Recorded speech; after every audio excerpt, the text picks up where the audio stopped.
கோமதி, உனக்கு உடம்பு எப்படி இருக்கு இப்போ? நல்லா இருக்கேன். வீட்டுல நடந்ததையெல்லாம் பழனிவேல் தம்பி வந்து சொன்னாரு. நீயும் அண்ணனும் சமாதானம் ஆயிட்டீங்கல்ல? அதெல்லாம் சமாதானம் ஆயிட்டோம். எதுவா இருந்தா என்ன கோமதி, பேசிக்கலாம்ல. எதுக்காக வீட்டை விட்டு போற அளவுக்கு பெரிய முடிவெல்லாம் எடுக்கிற? இல்ல, கடுப்பாயிடுச்ச. நீ எதுக்கு இருக்கோன்னு தெரியாம வீட்டுல இருக்கோமோன்னு தோணுச்சு.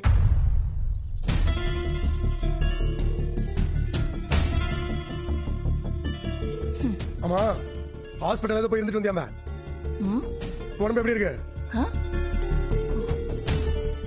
ரொம்ப தான் அக்கறை. அக்கறை இருக்கிறது தான் கேக்குறோம். இந்த பரிதேசி பைய கூட எப்படிதான் இத்தனை வருஷமா குடும்பம் நடத்துனே தெரியல. மறுபடியும் ஏதாச்சும் வச்சு சண்டை போடுவான், ஏதாச்சும் ஏருக்கு மாறா பேசுவான், உன்னை வீட்டை விட்டு துரத்துவான். நீ இல்லாம வீட்டுல எந்த வேலையும் நடக்காதுன்னு தெரிஞ்ச உடனே அப்படியே நல்ல பிள்ளை மாதிரி வந்து கெஞ்சி கதறி காலை வந்து கூட்டு வருவான். ஏன்னா வேலை செய்யறதுக்கு காசு இல்லாம வீட்டுல வேலை செய்யறதுக்கு ஒரு வேலை இல்ல. அதான் நல்லா போய் மாட்டின குடும்பமா இது. தம்பி, நீங்க உள்ள போங்க தம்பி. இருங்க, நீ 2 வார்த்தை பேசிட்டு போறேன்.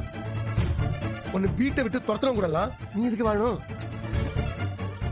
என் புருஷன் வீட்டை விட்டு துரத்தினாருன்னு உனக்கு யார் சொன்னது? என்ன அவரும் உன்ன மாதிரி நினைச்சியா? நீதான் அம்மாவை துரத்தி விட்ட, நடுத்தருவுல இறக்கி விட்ட.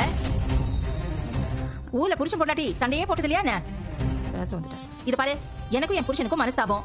நான் தேவையில்லாம வீட்டை விட்டு கோச்சிட்டு போனேன், அவ்வளவுதான். இல்லன்னு ஒண்ணு சொல்லல. ஆனா என் புருஷன் என்ன பண்ணாரு? எப்படியோ போய் தொலைட்டோன்னு ஒண்ணும் விடலையே. அவரு காலையில இருந்து சாயங்காலம் வரைக்கும் என் பின்னாடியே நடையா நடந்து வந்து என்ன சமாதானப்படுத்தி கூட்டிட்டு வந்தாரு. அவர் இடத்துல நீயா இருந்திருந்தா என்ன பண்ணிருப்ப? கேடோ கெட்டு போட்டோன்னு போயிட்டே இருந்திருப்ப. நீ எல்லாம் என் புருஷனை பத்தி பேசலாமா? எல்லா பிரச்சனைக்கும் காரணம் நீதான். நீ எனக்கு என் வீட்டுக்கு வந்துட்டு பண்ணிட்டு போன ரகலையால தான் எனக்கு என் புருஷனுக்கு சண்டையே வந்துச்சு. பண்றதெல்லாம் பண்ணிட்டு இப்ப நல்ல வேஷம் போடுறியாக்கும். இல்ல கோமதி, நேத்து நீ வீட்டை விட்டு போனது தெரிஞ்சதும் உங்க அண்ணன் நிஜமாவே பதறிட்டாரு.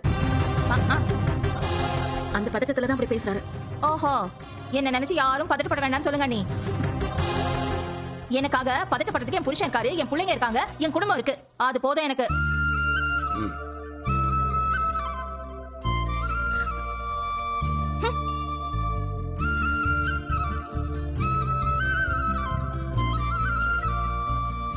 ஏய் கோமதி, நீ எதுக்கு காலங்காத்தால ஊர் கும்பல் வளர்க்குற போய் பேசிக்கிருக்க? ஏய், நீ உள்ள போ. கோமதி, போய் ரெஸ்ட் எடு. இந்த ஆள் ஒரு ஆள் 2 இந்த ஆள்கிட்ட போய் பேசிக்கிருக்காரு. ஏத்தாய கழுத்து பிடிச்சி வெளியே தரனால ஒரு ஆளாங்க. நேத்தே சொன்னமா அமைதியா இருங்கன்னு, கேட்டா தானே? எல்லாம் நேரண்டி, நீ எல்லாரும் அட்வைஸ் பண்ண பாரு. உண்மையை சொன்ன கோவப்படுறாரு.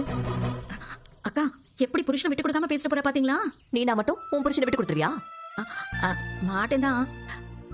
அப்புறம் என்ன, எல்லா பொம்பளைங்களும் ஒரே மாதிரி தான் மாறி இந்த விஷயத்துல. வா உள்ள போவோம். வா, அப்படியே அந்த பக்கெட் கொண்டு போய் உள்ள வச்சு. சரிக்கா. வேற என்ன வேணும்? 1/4 கிலோ பூண்டு கொடுப்பா. 1/4 கிலோவா? ஆமாப்பா.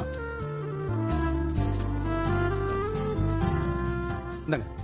அப்பா, பூண்டு இன்னும் 2 நாளைக்கு தான் வரும். நான் சொல்லிடுறேன். அக்கா, இந்தாங்க.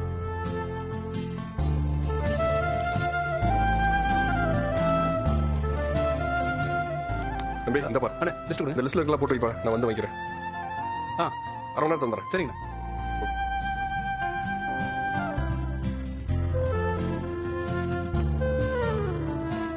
அப்பா, பூண்டுக்கா ஃபோன் பண்றீங்க? அப்பா, வேற ஏதாவது தேவைப்படுமான்னு குடவுன்ல செக் பண்ணிட்டு மொத்தமா நம்ம ஃபோன் பண்ணி சொல்லிடலாம்ப்பா. சரிடா, மொத்தமா சொல்லிக்கலாம். டேய், இது வேற ஒரு ஃபோன்டா. சரிப்பா.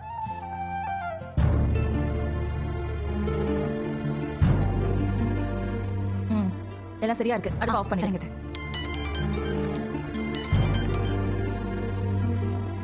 ஹலோ. கோமதி, என்ன பண்ற?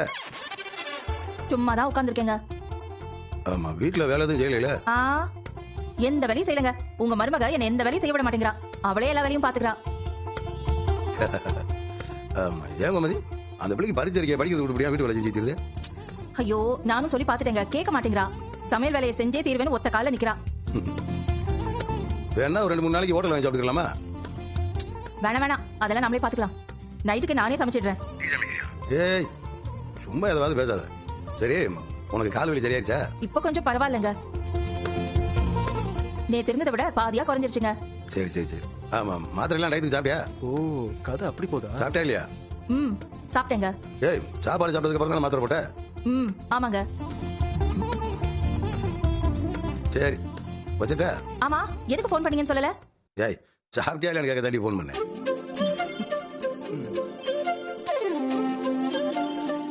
நிஜமா அதுக்கு தான் போன் பண்ணீங்களா? ஆமா, வேற எதுக்கு போன் பண்ணிருப்பாங்க நினைச்ச? இல்ல இல்ல கேட்டேன். ஏய் என்னடி ஆச்சு உனக்கு? ஆ ஒண்ணு இல்லைங்க. சரி சரி, அப்புறம் கோமதி, நீ வாடிக்கு வலி குறைஞ்சிருச்சு நினைச்சிட்டு ஓடி ஆடி வேலை செஞ்சு தெரியாத. கொஞ்ச நேரம் ரெஸ்ட் எடு. வச்சிருவா.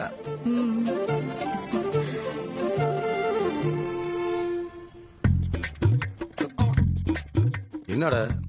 ஒன்றும் இல்லைப்பா. போடா போய் வேலையை போறா. ஆ சரிப்பா.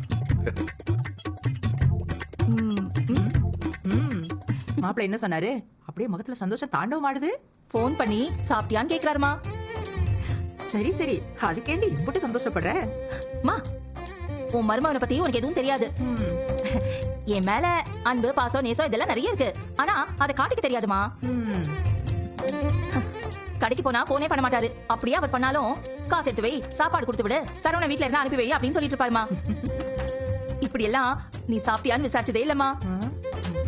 அத்தை, எல்லாம் நீங்க கொடுத்த ட்ரீட்மெண்டோட எஃபெக்ட். ஆனா பாரேன், அவர் ஃபோன் பண்ணி சாப்பிட்டியா நலம் விசாரிக்க இம்புட்டு வருஷம் ஆயிடுச்சு இல்ல. எல்லாம் நம்ம கையில தான் இருக்கு. நாம அமைதியா இருந்தோம்னு வச்சுக்கோங்க, யாரும் நம்மள கண்டுக்க மாட்டாங்க. நமக்கு என்ன வேணும்னு நாம தான் கேட்டு வாங்கணும். அப்பா சரிம்மா, நான் கொஞ்ச நேரம் படிக்க போறேன். பாத்துக்கோ. சரிங்க. அப்பா. சிவா.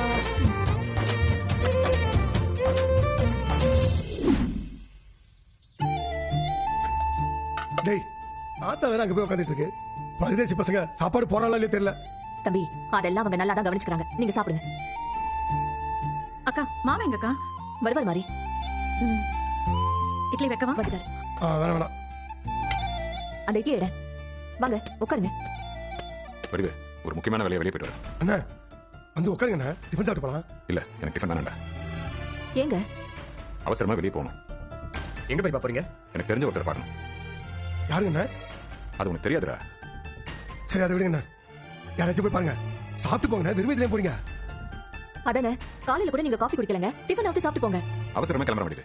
காஃபி எல்லாம் நான் போற வழியில பாத்துக்கிறேன். பெரியப்பா, நேத்து தாமோன பார்க்க போனோம். அதை பத்தி நீங்க எதுவும் கேட்கவே இல்லையே. அதெல்லாம் நீ சத்தியம் பாத்துங்க. எங்கண்ணா, ஏதாவது உங்களுக்கு பிரச்சனையா? என்கிட்ட சொல்லுங்க, எதுவா இருந்தாலும். அதெல்லாம் எதுவும் இல்லடா. சரிங்கண்ணா, மில்லிக்க போறீங்க, அதையும் சொல்லிட்டு போலாம்ல. வந்துருவேன், ஆனா எப்ப வருவேன்னு சொல்ல முடியாது. எதுவா இருந்தாலும் நீயே பாத்துக்க. வர வடிவே. என்ன சாப்பிடுங்க.